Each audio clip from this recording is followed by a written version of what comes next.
Hey everybody, Dogbird here, back in DC World Collide with some new player tips. Today I'm going to talk about emblems, in case you didn't know.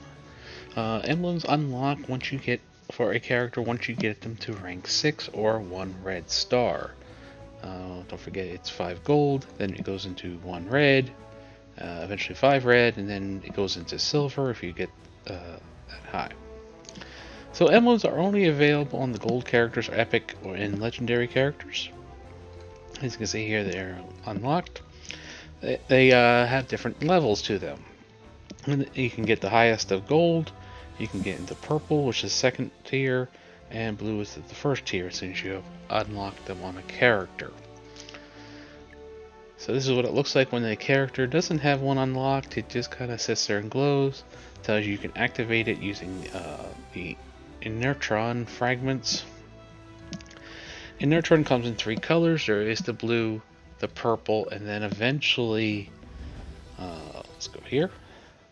You get into the specific color of the character, blue, red, and green, as you see here. And there's also these rainbows, which can be used for in place of any of those others. That's for the highest tiers. So going back. So not every character has an emblem worth really upgrading. Some characters, the emblems absolutely change the character and make them good to use rather than the trash they are before the emblem. Hint, hint. So this is one of the characters, obviously, Penguin, who gets much, much better once he has his emblem. So what the emblems actually do? Well, emblems, as you rank them up, you get some extra core stats. For Penguin here, you see he's getting more tanky. He's a tank, so he's getting hit points, defense. He's got some damage reduction and reflect. But the other thing you do is you get to these different tiers, 1, 2, and 3, is they can give them different abilities or enhance abilities as well.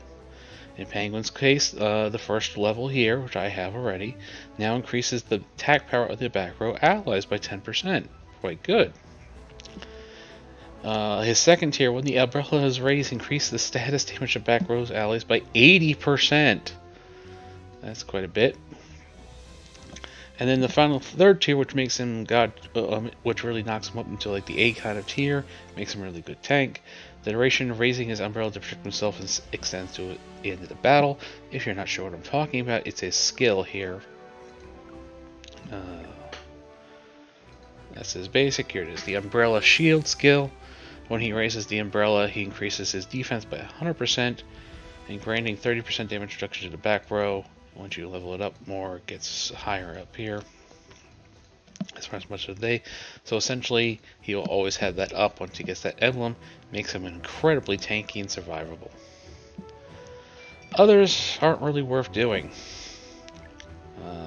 Like Robin here. It's just adding stacks of bleed, some additional hit point damage if they're above 65%, and you know, more bleed. Really not worth doing it. Others, they're absolutely fantastic and really help the character. Santana is a fabulous one. Her first level ally target with the second highest attack also gains a stack of Frantic. That's a nice little buff. Then it goes up to a number of Frantic stacks gained by the ally target with the second highest attack power increases to 3. So they get 3 rounds of it. And here's the big one. The first 2 castings increase progress bar of all allies by 20%. That's essentially a quick speed up. That is gigantic to get you more energy quickly so you can get those ultimates off. That's a good example of one. Killer Frost is one who just gets better and better as she goes. As you can see with Killer Frost, I have her in purple. So I already have her unlocked with the 25% damage amplification to support. Next, when I get DPS, and essentially the burst state duration goes to 3 rounds, and she starts the battle off in the burst state, making her absolutely incredible. So when you go to enhance one, initially you start off in here in tier 1, and as you go through, you can see how I got a little bit of bonuses here, a little bit of bonuses here, and then you hit this one down at the bottom.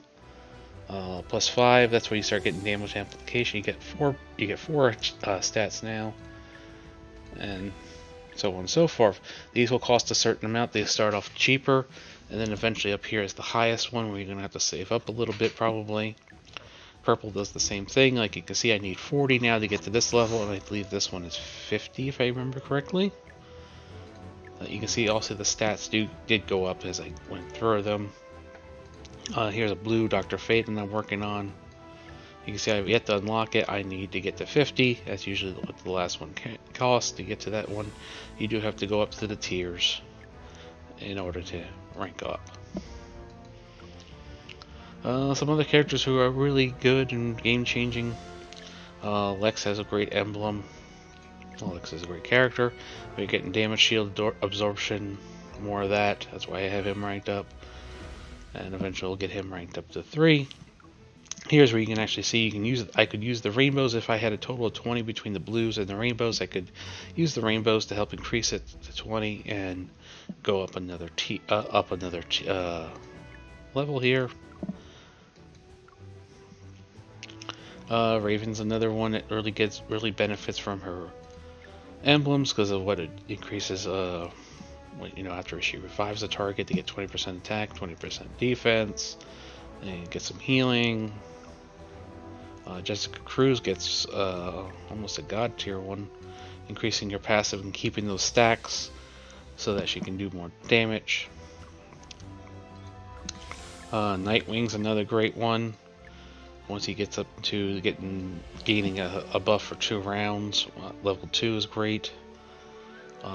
Grants additional attack power, stuff like that. I mean, these are some really good ones. Even Constantine. I mean, even if you just got these stats alone, would be great for him. Never mind, more stuff here. So I hope this video is helpful and informative. Gives you an idea of how to handle emblems. Don't forget, you can't refund what you spend in emblems. So once you spent it, it's gone. It's set into that character. So keep that in mind as well. Until next time, everybody.